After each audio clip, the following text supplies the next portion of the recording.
CrossFit Games season. On this episode of the podcast, we are live right now, technically. So if you're with us, welcome. And if you're listening after the fact, hopefully you have waited until the post-production version, where if there's dead air, I'm going to get rid of it and repost it. So don't you worry about me talking about all of the live stuff, because we will make sure that we get into the nitty-gritty of what's happening with the athletes, our breakdown of that, the warm-ups, strategy, movement tips, answering people's questions, all that good stuff. So we will go in and edit that stuff afterwards.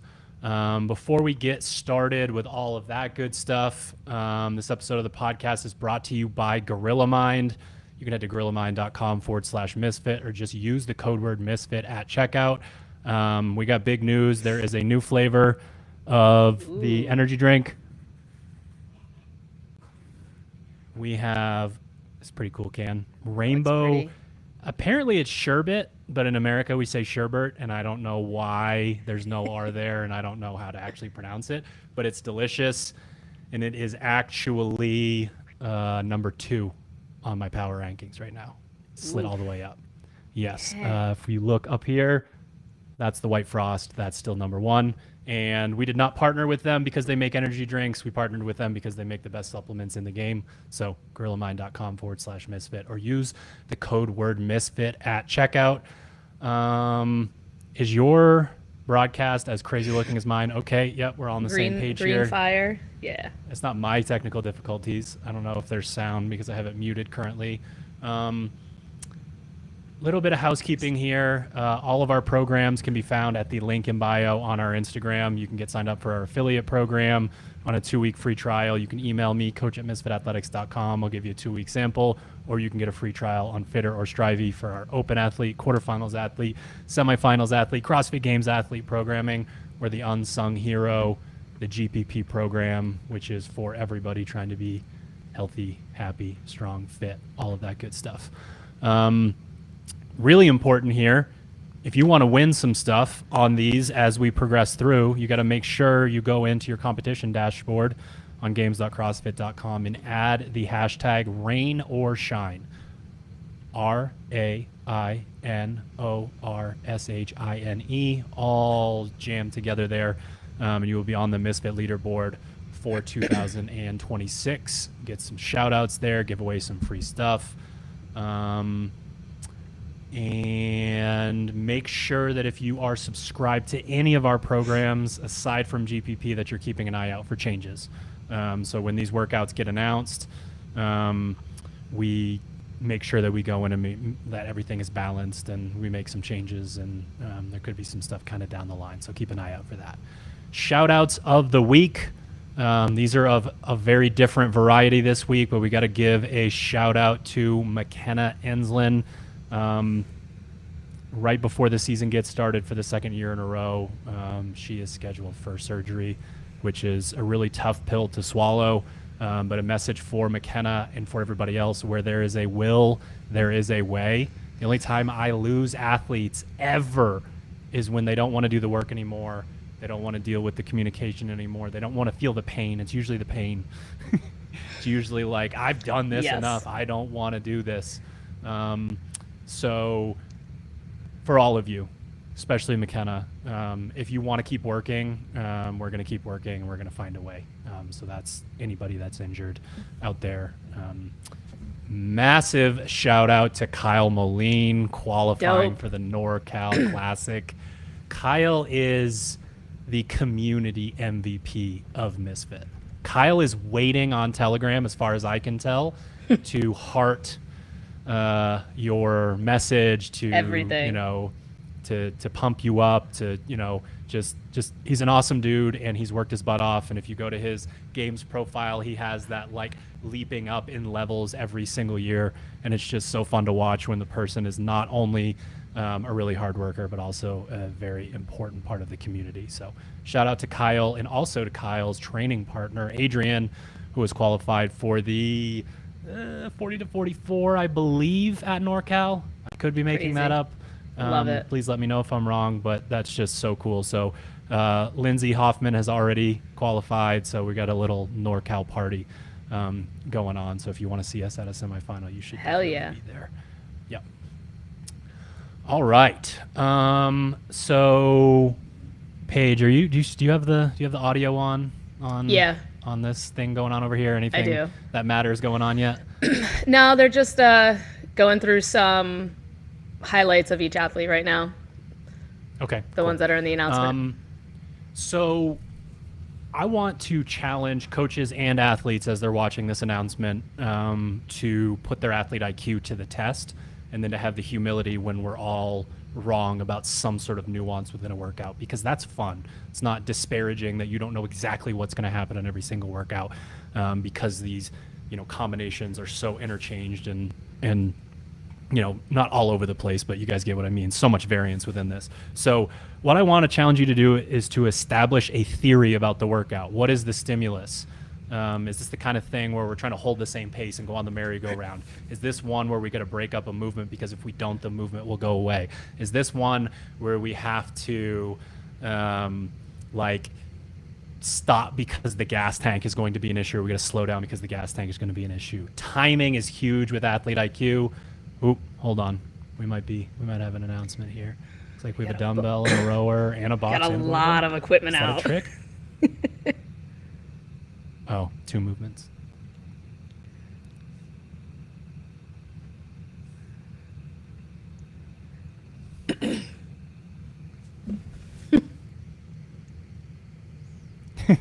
Damn.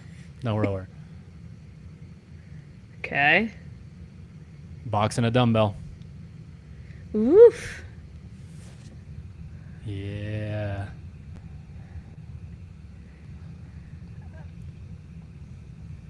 Okay.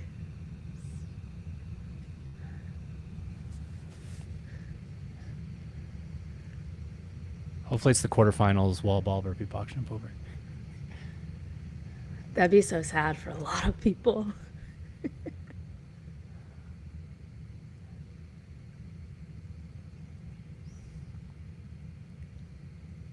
The pageantry. You have to put it on top of a Yeti.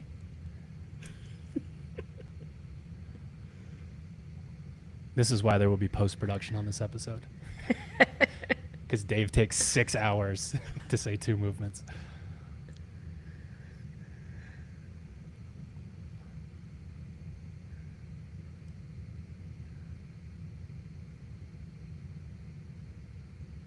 Oh, jeez. Nasty.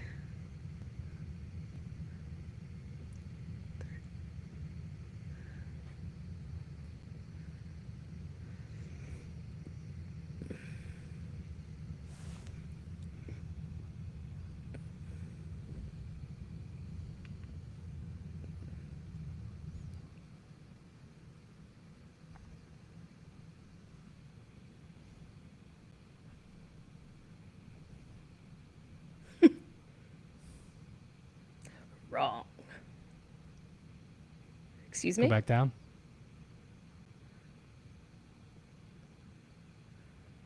Wow. It's an interesting top.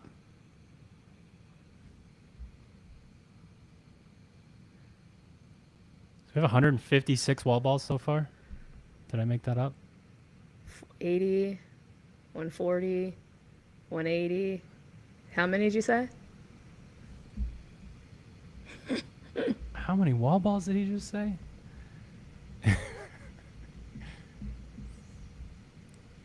$246. Is he writing on there? 246 wall balls?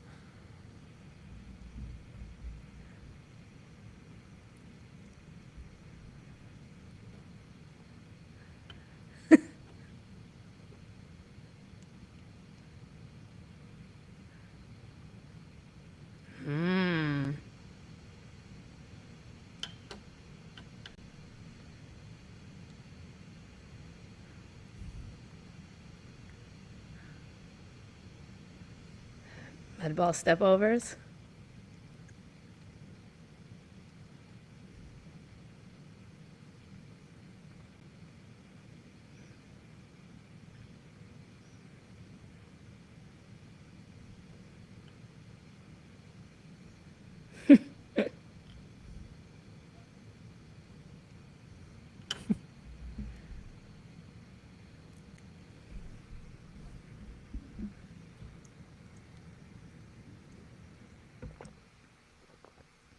50,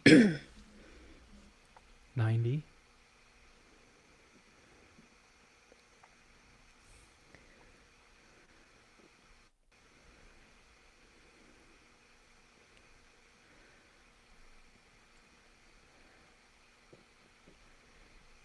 Guys, remember we just did 8 rounds of rowing, wall balls, and box jump overs? Yeah.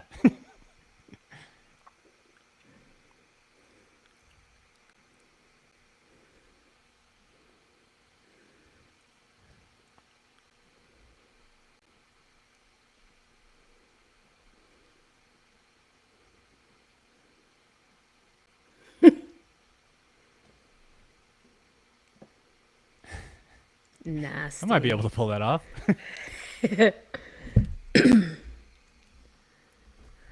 All right, well, a lot of you just got a get out of jail free card from doing 250 wall balls.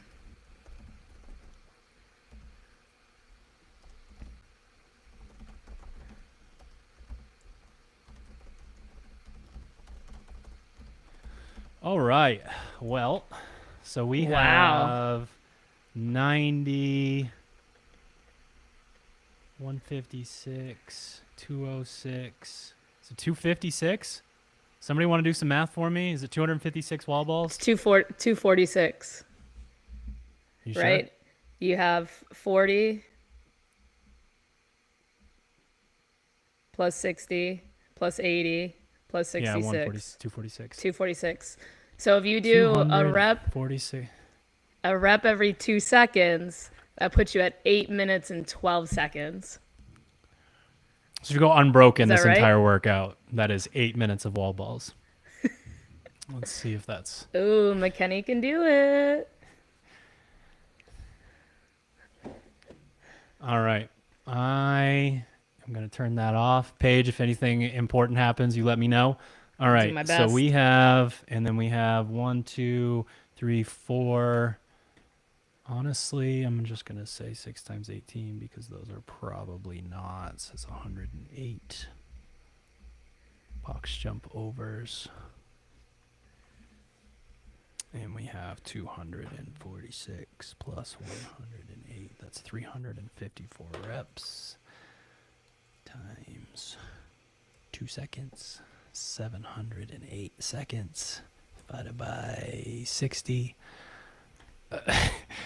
11.8 minutes if you do 2 seconds a rep for the entire workout. Okay. Nice. Good to know. Paige, let's talk about this. Let's identify stimulus. Who is this muscle endurance workout for, and who is this a gas workout for? Are you talking in terms of the athletes that are going here, or No. I think this is probably a gas stimulus because of the athlete IQ with them, the way that For they're sure. going to break it up. Yeah. A lot of athletes, the wall ball is actually going to be a little bit more of an upper body thing. So this brings the lower half really into play here.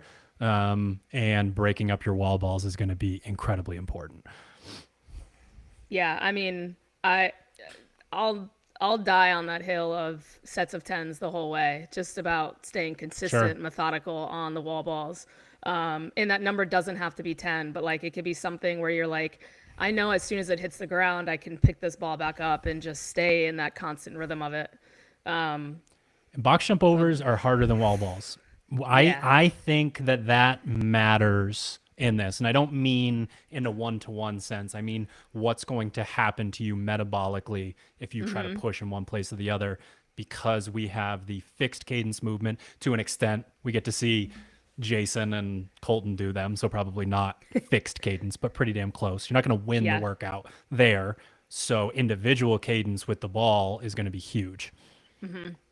Yeah, I mean, I don't know. We did that workout, the rowing, the wall balls, the box jump overs, and like some athletes can really move on box jump overs, and others need to, also be really methodical there. I think, Sure. That was a 16 to 18 minute workout or almost 20-minute workout, and like even my remote athlete Peyton, like she's cruising on box jump overs, and like Yeah. I look at these movements for her, and I'm like, these are wheelhouse. I look at McKenna, these are wheelhouse. So it's going to be very dependent on like, you know, how confident do you feel on these movements too? Like you do have to accept the fact that that gas tank is gonna Hey, it's Kelly.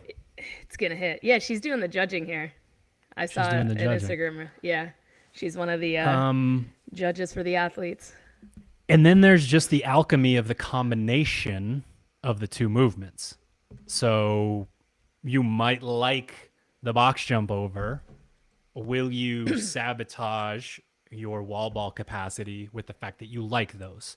And we've talked about this recently with two rowers of varying degrees could have vastly different paces, or they could row at the same pace and one of them could be in a worse spot than the other for the other piece, and then you sort of end up getting to that point there. So how the movements mix together is really fascinating.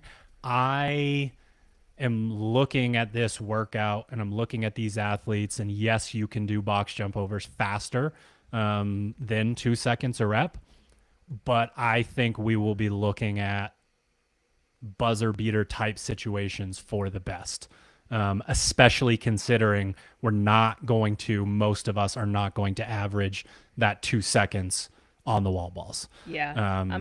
Because you're going to have transitions and breaks. Yeah. I'm also curious, like, how are the box step overs going to feel? Are they going to help you kind of bring your heart rate back down to kind of step on the gas pedal on the back half of this workout? Like, no, I don't know. Like, I like maybe them in there. Sure. Yeah, I'm. That's the thing that makes this awesome is we get to this point in the year and we've been pushing the GPP propaganda, and all I wanted was a medium duration couplet that just slammed people because it proves a point. It's not because I'm like a sadist. It's because you being able to push in a workout like this is a prerequisite for any other aspirations that you have. You stand no chance at going anywhere until this style of workout can be pushed. So like, yeah, I'm just looking at some of the comments here.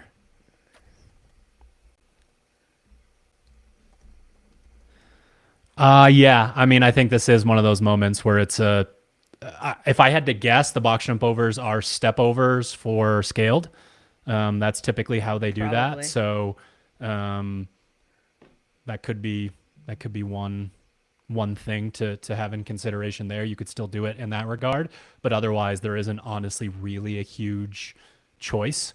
You kind of just got to go for it or potentially do the scaled version.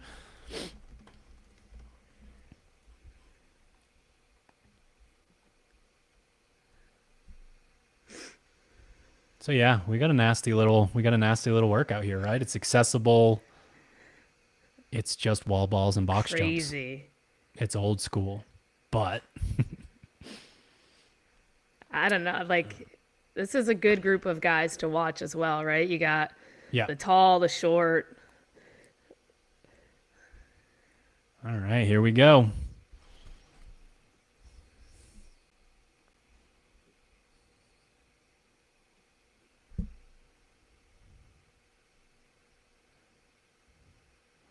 Oh my God, talk about propaganda. Look at their heels down. It just looks like they're cemented into the floor. You guys think I might be on my soapbox making this shit up, but we watch. It's what we do. We watch the Knee best. extension, hip extension. Yeah, it's beautiful, right? Look at that. So we got like 34 seconds for almost all of them. I mean, just like any open workout, you notice their body language right off the bat, very calm, focusing on smooth reps. I'm sure these guys going together, it's hard for them not to want to go out fast. Yeah, we see so much explosion of strategy in this environment. And it's cool too because the stakes aren't that high for them. They can go and redo it. They're trying to put on a show, so why not, break glass in case of emergency kind of a situation. And you would assume this would be a bigger athlete workout too, which will make it fun with Colton's rep speed, fitness, Yeah. Yep. and yep. I mean, before the workout, you have Jason Hopper. He's just talking shit to everybody. They are just going to compete. Guys, look at their feet. Please just look at their feet. I mean, I know the shorter guys got a little bit of that pop. They don't need it. Hopefully we see them anchor in, but man, it's all day long because there's not a bunch of movement. It's just the same thing over and over.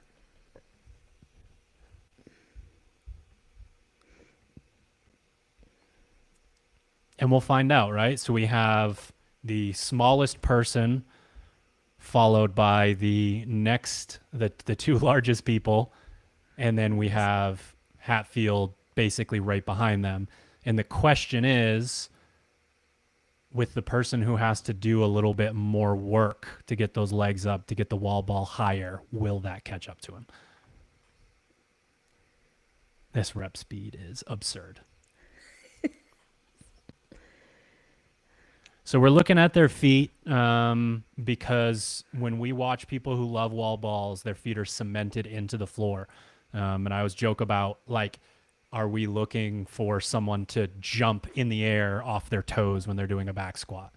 If we have our representation of the way that we generate the most power with our lower half, with the back squat, and we know how to manipulate force in that movement pattern, we want to try to do the same thing. So even watching Colton here, we just have that little bit there, but it goes away on some reps. And we're looking for knee extension versus getting on the front half of the foot and thinking about it more as hip extension. The hips will open. We really want to stand up through it.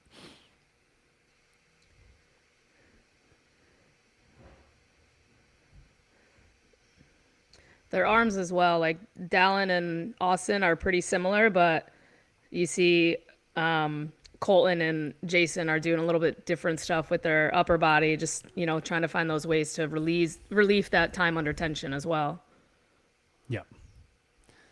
Oh, here we got some step overs, and apparently it does not matter. I would not advise what Colton's doing here. And Colton's the kind of person that can say, shut your damn mouth and watch me do work. But I don't know that hammering down the diaphragm there and having to squeeze onto that thing is the right call.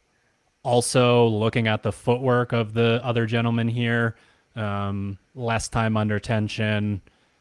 It's going to be a lot easier to move this way. I would say the way that Jason is moving specifically. Yeah, I don't know if I like that little hop. No, I don't love the plyometric vibe there. I think we came back a little bit closer with the three there. I think they came back together a little bit closer because of the step overs. Yeah.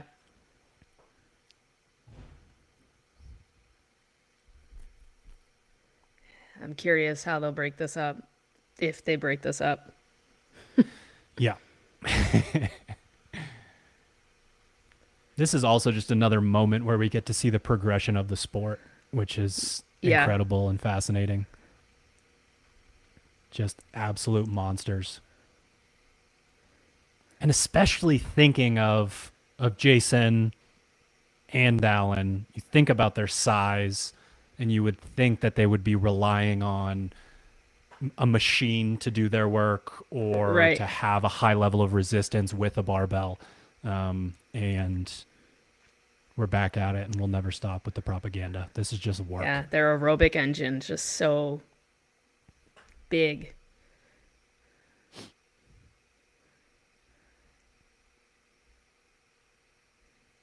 Hatfield's breaking it up. I don't know if he got pulled into something he wasn't. Yeah. Someone's got it in here. You got to get caught up in the heat of the moment.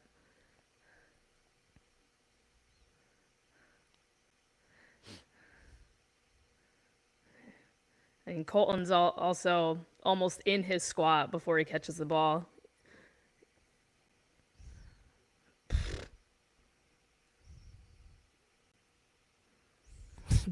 Come on. What is happening? So they're obviously past the halfway point. Halfway through those wall balls would have been the halfway point. 618. So they got some work to do. Definitely finishable.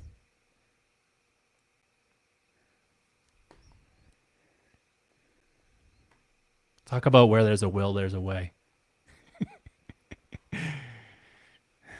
I'm just like the mental fortitude you have to have for the back half of this workout too. Like going back into the jump overs and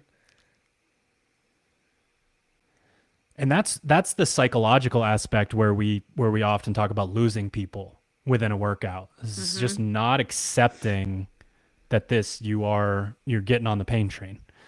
You're going to go to a really bad place and the RPE is going to continue to go up.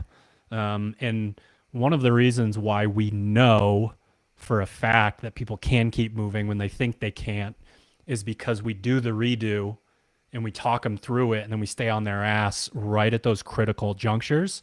And of course they're, in more pain than they've been in a very long time. And there's potentially vomit or pools of sweat the size of, that cover your whole gym.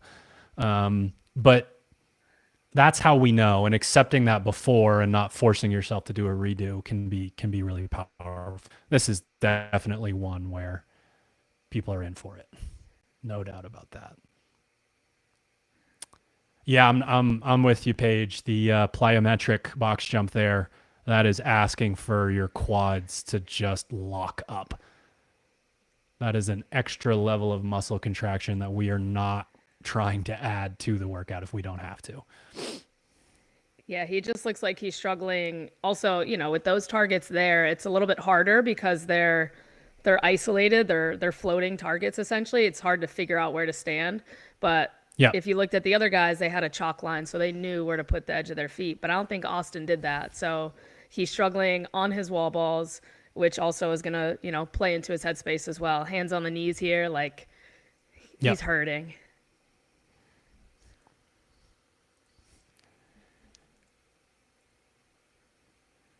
Look at I think everybody's hurting now. Starting to that hurt. Body language is different. Yeah, it's changed a little bit.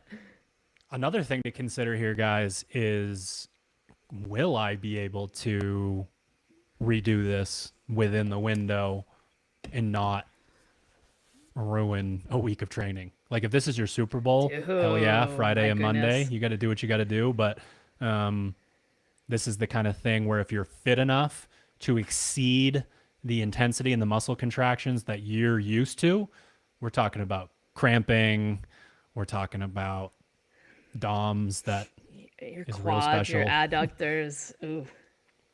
Yep. You're going to feel this one for at least 2, maybe 3 days. Yep. Yeah, so Caitlin, when Austin Hatfield is doing his step overs, he's got a little jump in there. And we don't want to jump and land when we don't need to jump and land. We are applying force to our muscles. That is not necessary. I'm gonna have to go back and get his. I didn't see his split on the last box jump overs. If anybody in the chat knows when Colton finished his previous set of box jump overs, let me know. We're at 10:20 on the stream right now.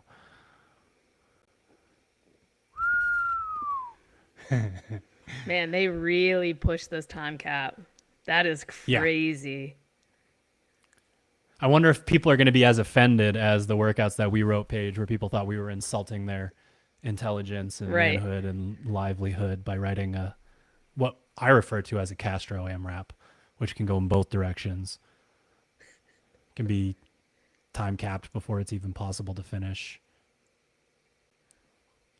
20, 30, 40.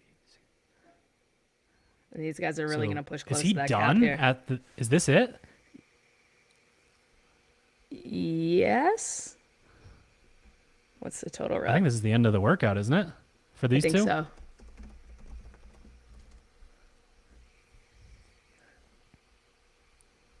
$11.16. Mother of God. You love to see it. 354 reps. Yep.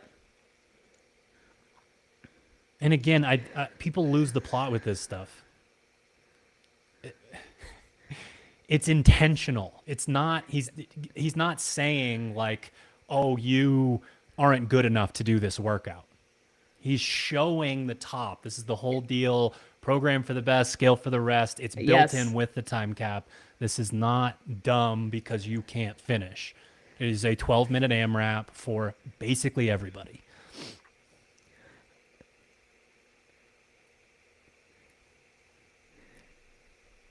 Like, let's just remember how fit Colton Mertens is, especially in the Yeah. open. So, like, if you start this workout and your 20 wall balls and 18 box jump overs are on pace with Colton, oh boy, Oh, for sure. Yeah. And the with any of so them, this is 4 of the top 10. right? 4 of the 10 best people in the entire world at this thing, and 2 of them finished. So clearly intentional. And I think there's discussions super often about like, does mental toughness exist? Is it something that you need? You have to push yourself in workouts, in training, to prepare yourself to feel a certain way. So it's more semantics when we're arguing over, is it mental toughness? Is it resilience? Is it whatever? It's knowing how to toe the line, go over it sometimes, and do that and put yourself in that place. And we talked about it recently on the podcast where there was a video of Jason doing a workout, and it was just a real simple couplet, triplet, whatever. And his wheezing on the burpee Yeah. box jump overs is like, this is the fittest man on earth. Are you taking yourself to that place when you know what it feels like, you know how to manage it, you know how to deal with it? So again, is it mental toughness? Is it experience and sort of learning and building on that? I don't think that part really matters. But wowee, that was something, huh? So what we can do now, I think that would be interesting potentially is start to ask for questions. And I'm gonna make my Yeah. way through with Paige. We'll go through, warm up and all that stuff, and we'll kind of take the questions as we go. So for the warm up, this is the time of year where we post our warm ups on social media, and people lose their minds at the sweat check. Here's what we're looking for. We are looking for 3 4 minute to 5 minute sections on a machine where you are in zone 1, and then zone 2. And if you don't know what that means, super easy, then kind of easy. We are taking the blood that is circulating in our midline around our organs, and we are sending it out to our arms and our legs and our entire body. It's going to help oxygenate tissues. It is going to help you regulate heart rate. But we have to do that slowly. So we do it over the course of, we build from, basically where you're at when you start, and then we want to land at 180 minus your age all the way at that 12 or 15 minute mark. So if you feel like it's insane and you want to walk for part of it, you want to do an echo bike for part of it, like, there's nothing wrong with that. That's totally fine. But that's where we are going to start our warm up with something like this. From there, we got to go into mobility, activation, and movements. I'm really thinking about my hips in something like this. That's going to be kind of the dominating feature there. But then we're thinking down the road to potential redo. So I'm thinking lower leg as well. I'm thinking about Yeah. rolling out the arches. I'm thinking about flossing the ankles. I'm thinking about getting some ankle pumps in just to feel that out and make sure that we have our sliding surfaces there. And if you feel tight in a particular area, we're going to take the voodoo floss and we're going to go really tight there, and we're going to work through range of motion. So for me, I'm really thinking about that to get started. If we're dealing with some shoulder mobility issues, that's when we're going to spend a little bit more time there. We're going to do the floss on the shoulders as well. We're going to address the T-spine. But I honestly don't think that that's as big a part of this workout unless you're accumulating well over 200 reps, and you're going to have to deal with sort of the ramifications down the road.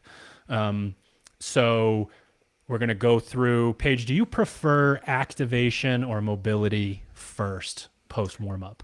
How do you put that together? I usually like I'll do my squat hold sometimes even before I do a sweat check. But typically it's sweat check, mobility stuff, Yep. and then I go into activation from there. Sometimes there's a Yep. little bit of a combination if there's a time restraint, but for something like this where I'm prioritizing just this workout for a session, it's like I'm going to take that extra time to separate them and give attention to both. What are you thinking about for activation on something like this? So I'd also consider low back. A lot of people tend to get that low back pump when it comes to box jump overs and wall balls. You're just kind of sitting in those hips for a while.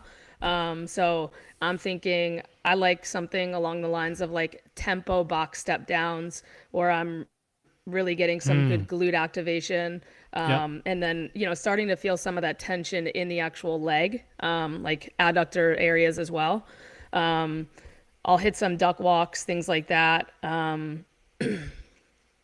I'll probably floss out my triceps. I know me personally, I'm going to feel some of that in there. So I just, Yep. am going to floss them up, get them, you know, loosened up pretty much. And so, yeah, I mean, I typically keep it pretty simple. I don't try to add too Yeah. much. I just Sure. kind of know what works for me. And like the tempo box step downs are just a really, really big one for me. I'll do 2 sets of 8 on a 20-inch box, and then I'll do 2 sets of 6 on each leg on a 24-inch box. Yeah, I'm big. If you're dealing with the low back stuff, I'm really big on glute activation before something like this. I want to feel the muscle contraction in a place that's not as natural for me, so I can try to replicate it within the movement that I'm actually going to do. That's typically why I'm doing something like that, because the musculature in my posterior chain isn't firing in the same way that it is in the frontal plane. So that's the way that I typically think about that. From there, I am just a rotate through ascending levels of the movement before I go into something like a primer. So I will do air squats and like box jump, step back down. And then I will go to front squats with the ball. And I'll potentially, do some step ups with the ball there. Then we work our way. So I'm basically just switching back and forth between variations of these movements. And like, let's say my lower half was sore, I would start even with a lower box to start to work myself into it. But I want to really feel each time I jump up like I was ready to do that movement as I'm working my way through. And then you eventually just get to a point where you're doing some box jump overs, box step overs with the ball and some wall balls. Nothing wrong with a couple of heavy wall balls or jumping a little bit higher or that sort of thing if you like the feel of it feeling a little bit easier when you go into it. Honestly, with this one related to a primer, I like the idea of really feeling kind of smooth and controlled at the beginning of a workout like this. So I'm probably going to rely on a machine for a primer, and it's going to be really short. I'm going to go over either to a rower or an echo bike, and I'm just going to do these quick little bursts that get me into that heightened state. But I typically am looking for a primer closer to something that's in that shorter time domain or something that requires a lot of like really heavy effort early on. Yeah. With it being the first workout, with the adrenaline of that, I do like the idea of a little bit of one, but it would be on a machine. Yeah. I think like through the years, I've learned that I like my primers to have the movements involved in it, but I'll typically also involve a Yeah. machine. Yep. So something like this, it might be like I'm going to do maybe 2 rounds of it. So it's like a gradual increase of like, I'm going to get a feel for cadence. And then, so it's going to be like machine, wall ball, box jump over. The second round of that, I'm going to push the machine really hard and then feel out the 2 movements and, just again, get that feel of like, I know it's going to suck. So I want to have a little bit of experience with that prior to starting. Yeah. All right, let's talk strategy. So you have to be as fit as it'll be more on the women's side, lower box, some of the taller women with that wall ball. It's just It's all gonna day cycle long. fast. Yeah. So we have the joke, if everything's cardio, if you're brave enough. This is not cardio for most people, but we do have the individual cadence movement, which is basically the box jump over, but also includes the step over. So what that means is we need to know what our all day wall ball set is. And we're going to do that for the entirety of the workout until clock is ticking. We're running out of time. We got to have that push. And we have to moderate our pace on the box jump over to allow that to continue to happen. Right. And there's a push and a pull there. So if you think your all day set is 15 to 20 reps and it's actually 10, you're going to have to slow down too much on the box jump overs. I love like anywhere from 5 to like 12 reps with almost no rest, like at all in there. That's personally what I like for almost every athlete, right? We're not giving advice right now to Colton and Jason for this workout. We are giving advice to the masses, and you want to pick a set where when you drop it, you just pick it back up and go again. And it's going to feel like you don't need to early on. Honestly, Right. It's not going to take very long. Second or third set, you're going to be glad that you did. Yeah. And that's when you can start to do the push and pull. This is a workout where you can think a little bit, right? You've got a judge. They're counting for you. You don't have to deal with that. So you really want to think about your body language, the way that you're carrying yourself, and how the push and pull of your original strategy is actually working. And if you're really serious about this and worried about where you're going to finish, you got to make sure that somebody is taking your splits down for you, or hopefully you're doing a video and you can do those splits for yourself and you can go back and watch. Yep. Obviously the trap here is it's 26.1. We're all excited. We've been doing open prep. We're in quarterfinals prep right now. Your body is happy when you pace things well or even underpace a little bit and then decide to push.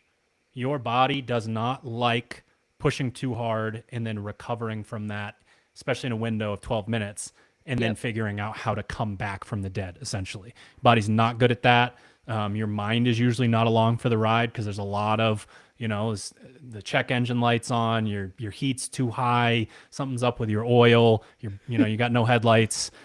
Your body gets those warning signals and it's not a fan of them. So we're going to choose that set. And if you decide we're moving to 6s, 7s, 8s, 9s, 10s, 11s, whatever it is, go for it. Right? Yeah. But warning, you're going up.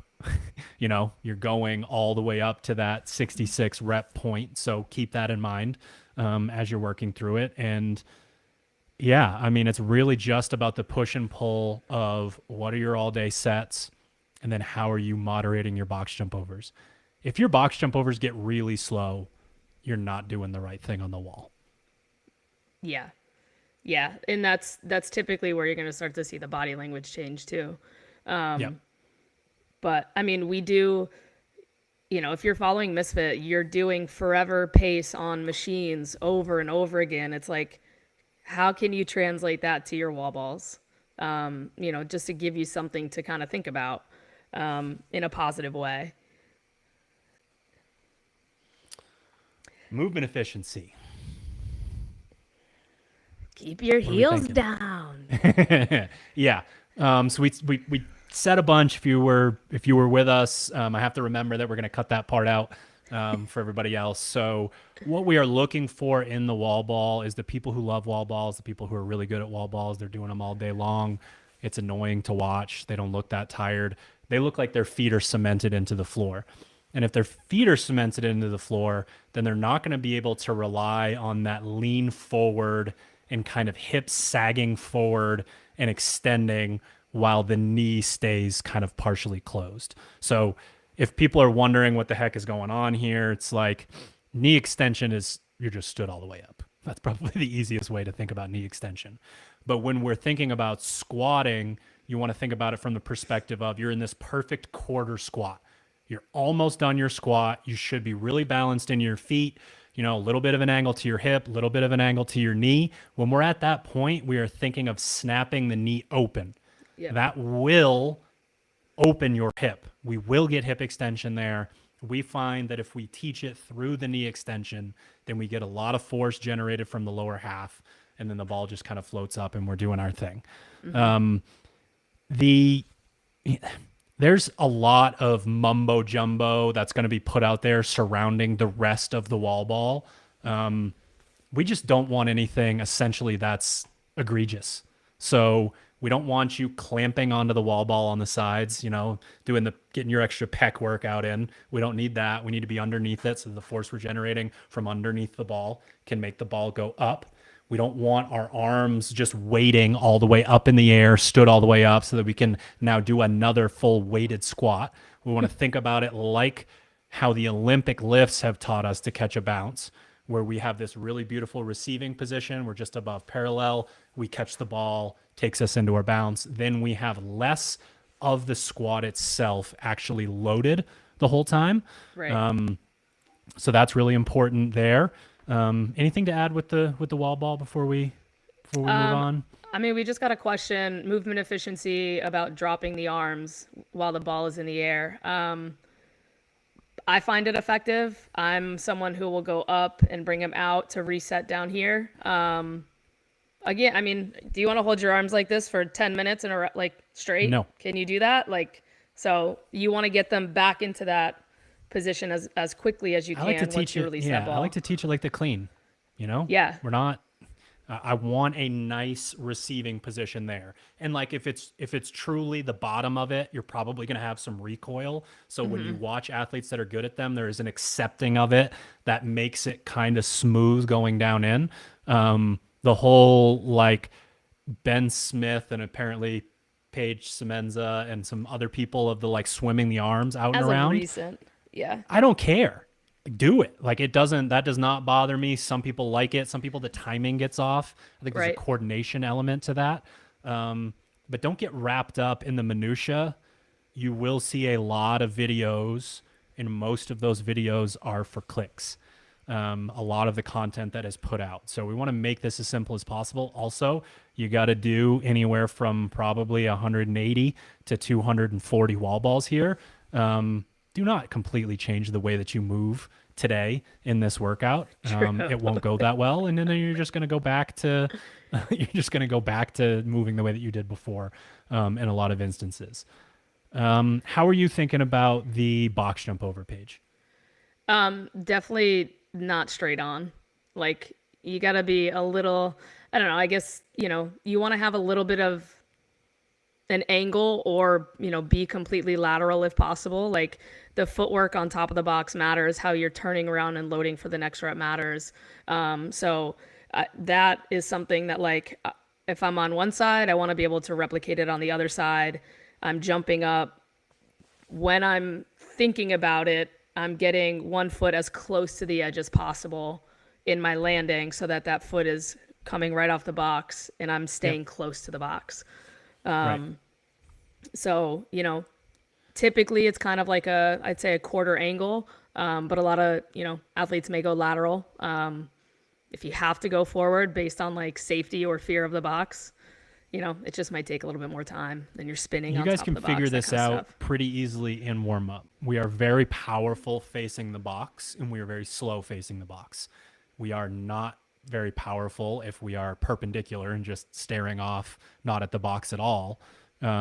But we're a little bit quicker. So the movement efficiency and the timing of it is the balance that you're searching for when you're finding that angle. What feels smooth, what doesn't feel like it's particularly taxing to maybe like one leg, or you just don't feel powerful. You feel like you really got to rip your knees up because you're not really able to jump, that sort of thing. So when you're warming up, feel out that spectrum of completely facing all the way to turning sideways, and Yeah. you'll see what we're talking about. And then you can, once you know where you feel comfortable, that's when we can start to get into the footwork that Paige is talking about, where we're landing with that inside foot, and that outside foot is getting us closer to the other side, so we have an easier step down when it's related to that.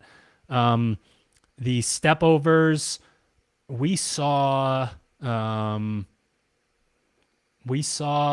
think we saw basically 4 different versions here of this. A little bit, yeah. And it did feel like, I'd have to go back and watch closer and just watch one person, but it did feel like Jason's variation was the way that we would teach a, double dumbbell step over, where we are at that angle. We've got that footwork really figured out, in terms of being able to step across the box, with that, with the trailing leg. So just make sure that when you're warming that up, again, they didn't have a ton of time. You guys have plenty of time. You potentially have time today, depending on what time zone you're in, to kind of play around with this stuff a little bit. But basically, again, what we're looking for is a step up straight on in that position is going to be the easiest way to just get yourself onto the box. And then the easiest way to have the correct footwork and really kind of step across and get into a rhythm is going to be that sideways facing. And you've got to find that angle that works best for you, where you feel coordinated, where you feel stable on top of the box. And then I really recommend ditching the ball and locking in your footwork. Really thinking about, I'm stepping with this leg, I'm stepping across with this leg, I'm stepping back down, that sort of thing. You've got the live workout there. Go back, click to that spot, watch Jason do it. Had really good footwork there. This is a very, very gassy workout, so your ability to stay open with that ball up makes a lot more sense than hugging it in that position. But again, I joked that he was potentially going to win the workout, and then you can basically just be like, okay, well, but I think that that's a much more efficient position. And then we saw Hatfield with that little skip step at the top, and we can add some speed to a movement like that. But this is, man, if there ever was somehow an endurance workout within 12 minutes, and you guys would understand that it was an endurance workout in 12 minutes if you did it without a time cap. That is the amount of work that they're doing within that period of time. So when we are doing that, we are, again, like adding that muscle contraction of, anybody out there who has gone and ran hard for longer than their body is used to, your quads, your ankles, your calves, all that stuff gets really lit up, because the muscle contraction, the repetitiveness and the amount of them and the force that's being applied there is something that your musculature and your nervous system is not used to. And even if you survive it in the moment, you're going to have a rough couple of days afterwards. Yeah. I think, similar to what you My said. My quads were cramping when I was watching it. Similar to what you said too, on like if you have a style that you've done over and over again, like you have the muscle memory built into that, now really isn't the time to change it, unless you know that like the repetitive movement that you're trying to change can stay consistent even when you're under a lot of fatigue. So that's something to keep in mind too. If, some people get that light bulb moment of like how to do step overs really efficiently and they're nice and fresh, and then all of a sudden they try to do it after they do 20 wall balls and they're like, oh my God, my brain just forgot. So it is something that takes a lot of repetition, get that muscle memory down. Yeah, I think for movement efficiency, that about covers it. Nate is asking about the step overs. Yeah, Nate, I think knowing you as an athlete and most athletes in that age bracket, this is already a wall ball workout for most anyways. So if we can, even if we have to slow down a touch to then be able to push more in a place that has significantly more reps and significantly more time related to the workout, this is not, the only way that this becomes a box jump over workout is if you make it one by accident. And then you're going to have some issues elsewhere. So whenever we, again, have that individual cadence movement, we need to use that to moderate the other things that are happening in the workout. Yep. So I think it's a no-brainer for 90+% of people that are allowed to step over. Yeah, I've talked to one athlete already with experience on that, within a like misfit piece that we have done just recently, and it was night and day different, going from the jump overs to the step overs. Yeah, we understood the question, Nate. I do still think that's the answer. Yeah. We got one more question here. Hips need to reach below the line for standard, but would dropping ass to grass burn the hip flexors more or less? This is a bit of a loaded question without seeing someone squat. If you usually ass to grass isn't a real squat, it's someone who can get into their dog taking a shit position and put their taint on the floor. I can get my cheeks pretty close to the floor. We don't need that. That's not an active squat. If you have the mobility to be able to do that, we are typically going to look at widening your squat, so that we can create a situation where that bounce and that recoil happens, basically just below parallel. The way that you would audit that, are my arches collapsing? Are my heels coming up? Are my knees still tracking slightly outside of my feet? That's what we need. We need the heel down. We need to maintain the arch. We need the knees tracking throughout the entire squat. That's how we know we haven't gone too wide yet. So yeah, we're not adding range of motion for no reason. And if you're hypermobile, do some back squats. Get yourself less hypermobile. All right. What do we have? We got any more questions here? Yeah, transitions. I mean, during the open, the more simple it is, I am a frantic in your transition, smooth in your movements. That's something that we've been saying for a very long time that I believe wholeheartedly in. We haven't had the opportunity to open up the standards and you got to be standing this far away to do this, that sort of deal, for anybody that's, kind of videoing that kind of thing. But yeah, I think get your ass to the next thing.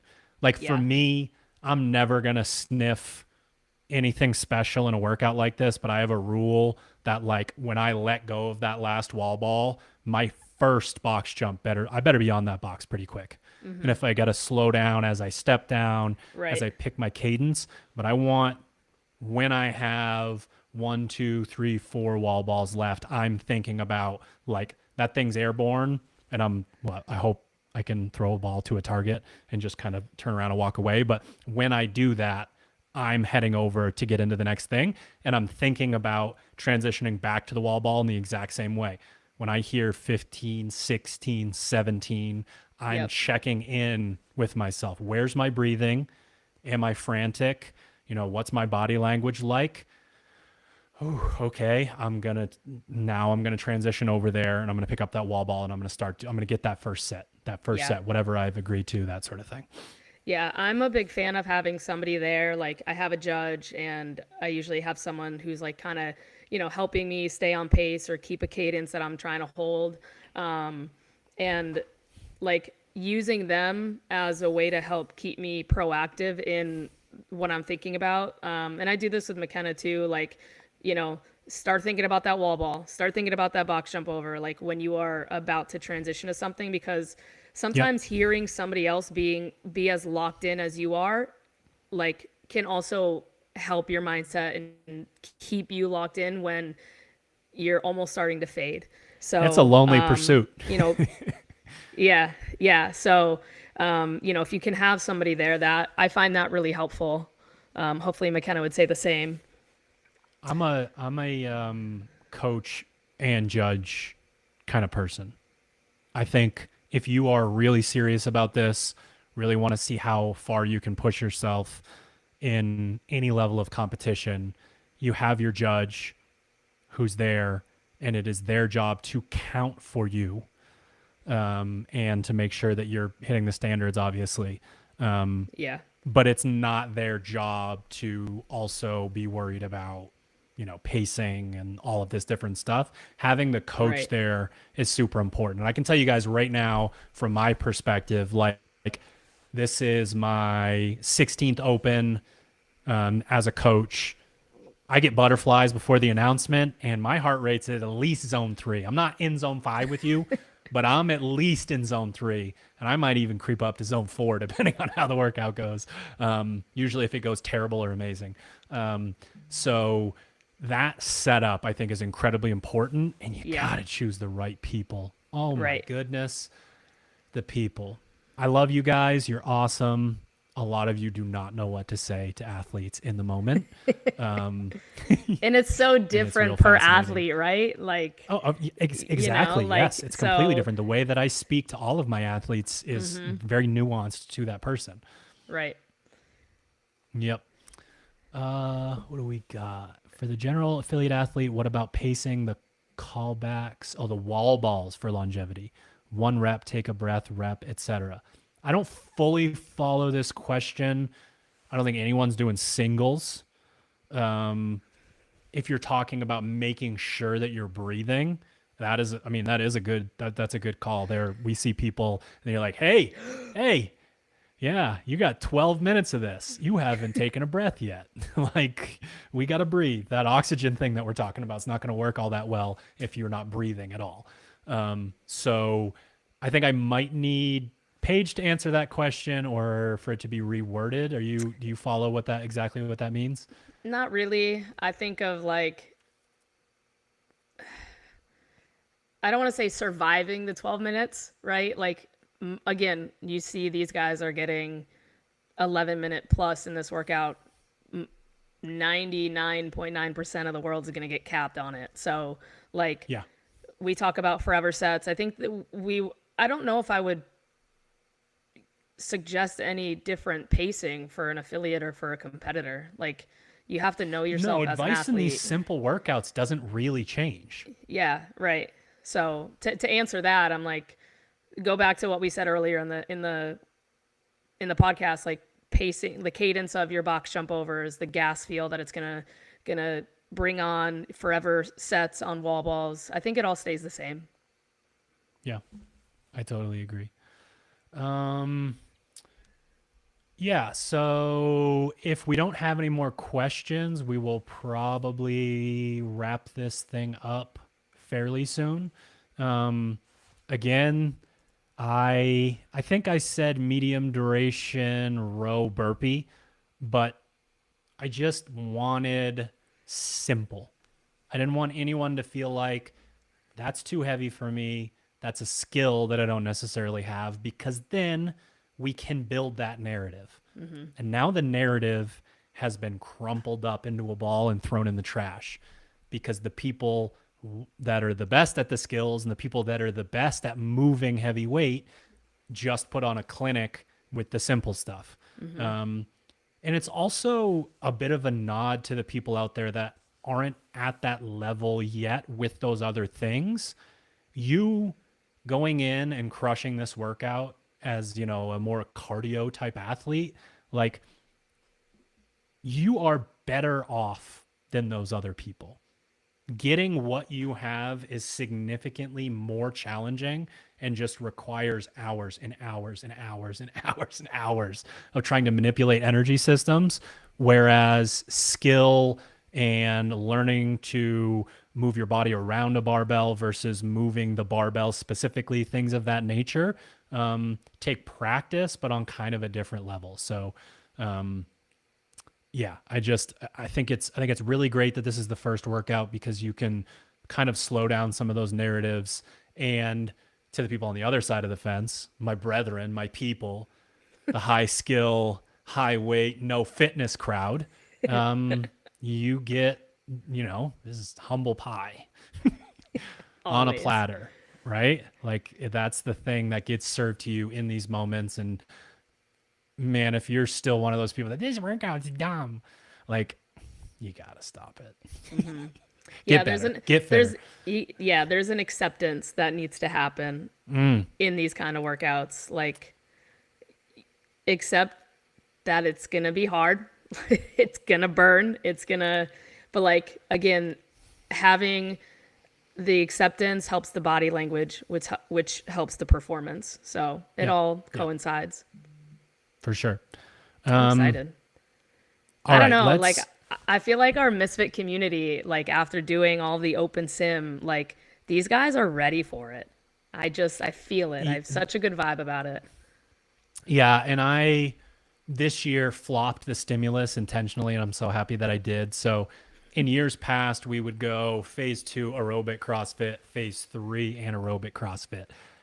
I find that in these moments, the desensitization of more reps, more volume allows us to come back down to a place, which is typically kind of counterintuitive to the way that you would program energy systems. But I wanted you to feel what it was like in phase 2 to go very hard on this style of workout, which we did a lot of. And then I wanted you to accumulate a ton of volume and learn how to pace afterwards. And we sort of come back to the middle here with all of this stuff that we've learned. So, to reiterate strategy, we are choosing a set of wall balls where we think we can do it. It hits the floor. And if you're real fit, you pick that thing back up without anything. If you are an open athlete and wondering if you're going to make it to quarterfinals, it's one deep breath at the most. And you pick that bad boy up and you do it again. And it could be all the way down at 5s, and it could all be all the way up at maybe 15s or something like that. But when we do that and we do the workout in that way, we then go to the box jump overs and the step overs, and we do those at a pace that allows us to continue to go back to the wall balls and do the exact same thing. Does not matter what the set is, does not matter where you're at in the workout. You're doing the same damn thing on those wall balls every single round, and you moderate the pacing on the box jump overs. And one thing that's beautiful about that is you doing a couple too fast and going from 160 beats per minute to 170 is not the same as crash and burn. That's just, we want to do that a little bit in the workout. Like, am I going hard enough? That sort of thing. But for these little short bursts, you still want to have good body language, still want to breathe through it. And it's like, okay, actually, I can pick this up a little bit, or that's not quite where we're at in the workout yet. We got to dial it back. We got to go back to that, a rep every 2 seconds sort of thing. And you work your way through the workout like that. It will feel, I don't know. I don't know if this one could feel boring. Like, I don't think there you are have time to think workouts. about it. Yeah. Yeah. There are workouts where you're sat on a rower and you're going slower than you want to. And you're like, what is this? I don't know that that's this workout. Yeah, I don't think so either. Yeah. And I think there's something to be said too, like if you're going head to head with anybody and you're going out slow and they pull ahead in the 20, the 18, the 30, and then you just slowly start to creep up on them, like what that does for your headspace to keep going is incredible. So like, it's kind of like that you just use it as fuel. So for anybody that is going head to head and you feel like you fall behind early on, remember how this workout will play out. Yep. Warming up, we are going to do a 12 to 15 minute sweat check going from resting heart rate all the way up to 180 minus your age by the 12 to 15 minute mark. We want to get the lower body and the upper body involved when it comes to this, obviously with the box jumps, the squatting, and the throwing of the ball. Definitely prioritizing the lower half. But that, last 8 minutes or last 4 minutes, let's make sure there's at least a skier, an echo biker, a rower, getting some good blood flow and muscle activation. From there, we're going to get into some mobility. We're going to make sure we're paying attention to the hips and the lower legs. And then you start to personalize at that point. I'm personally pretty mobile in the upper body. So I'm just going to make sure that if I kick up into a handstand or whatever, that if, this side or this lat or trap or tricep or whatever is a little tight, I'm going to give it a little bit of attention. Personally, I would be going to, if you're dealing with any low back stuff, I would be big on making sure the hamstrings and the glutes start to get involved. If you are a well-functioning human being, I think you would take a little bit more of the approach that Paige talked about, a little bit more kind of full body, but not spending too much time there. Then we are rotating through easy versions of the movement all the way up to the actual program movements or beyond that. Couple of 30-pound wall balls, couple of higher box jumps, couple of heavier step overs, something to that effect. And then we're doing a primer. For me, I'm probably going to do 2 or 3 quick sprints on an echo bike with a bunch of rest in between, where I'm just behind that point where I start to feel some fatigue, but my heart rate gets up nice and high. I feel like my nervous system is along for the ride. We will be posting all of this stuff, by the way, but Paige, you had said maybe around through where you're using the machine to increase your heart rate, but then also feeling the movements with that higher heart rate. So you're then going to go grab some wall balls, some box jump overs, some step overs, that sort of thing. Yep. Ooh, you know what we didn't talk about? We didn't talk about after. Wow. Okay. Best part. Yeah. After this workout, for the love of God, get over to something that involves muscle contractions with your lower and upper half. At this point, it probably wouldn't be that fun to get on a rower. Some of you sickos love the rower. Bike. Echo bike, assault bike, get on there and dwindle your heart rate from that 180 minus your age back down. It won't be your resting 15 minutes after that workout, but we're lowering your heart rate slowly across 12 to 15 minutes. And then anything that felt lit up in that workout, anything that felt lit up, your calves, your ankles, your quads, your glutes, your shoulders, whatever it was, give it some love. Get into some static stretching, some longer. It's also going to help with the nervous system, getting it back into parasympathetic, some really kind of breathing into positions, that sort of thing. Because if you do have to redo a workout like this and you're fit enough to accumulate a lot of reps, your body's going to need some love before Monday. That's for sure. Yeah. I'm also a fan of I've been good enough to get on a machine, but I'm usually being like peeling McKenna off the ground to get on a machine. So if you need somebody, like remind them that your cool down is a non-negotiable and they need to get you over there to keep moving that body. Like don't let that slide, please. In the moment, it feels like the worst thing that could Sucks. possibly happen. Yep. And then in hindsight, it's such a bad decision to do that to yourself. Also, there's the bodybuilding community of like, let your muscles continue to break down for X period of time.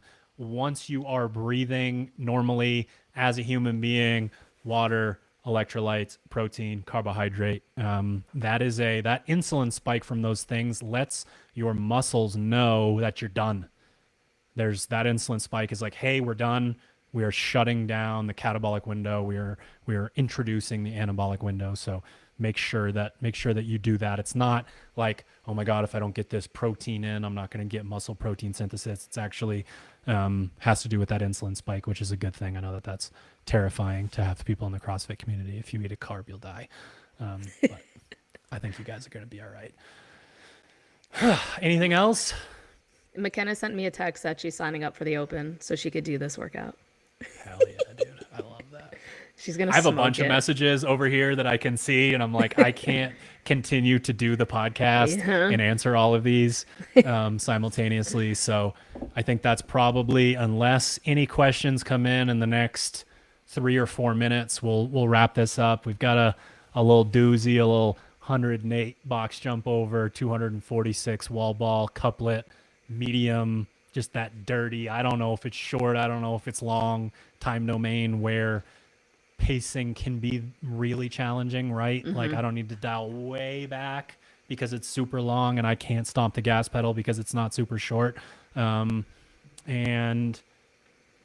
I hope people have bought into the GPP propaganda and rain or shine mentality because you guys will do significantly better if that's the case. Yeah. Vic, I will consider going live tomorrow evening, doing it here at my gym, but I'll see what kind of cameras I have because we're no longer affiliated, so I need to record my workouts. Oh, so you got to have double camera. You got to have live camera. Yeah, if I can do that, I will. We'll see. Yeah, got it. Cool. Appreciate you too, Tony. All right, guys. Rain or shine is the hashtag that you are going to add to your games profile this year so you can be on the leaderboard for shout-outs and prizes and all that good stuff as we work our way through the Open. We've got a couple more of these live podcasts to do, and then we'll do, kind of a wrap-up show and give people shout-outs there. We have the brand spanking new rainbow I want to sherbet try or it so sherbet. bad. Nobody knows, but it is number 2 on my power rankings. GorillaMind.com/misfit, or use the code word misfit at checkout.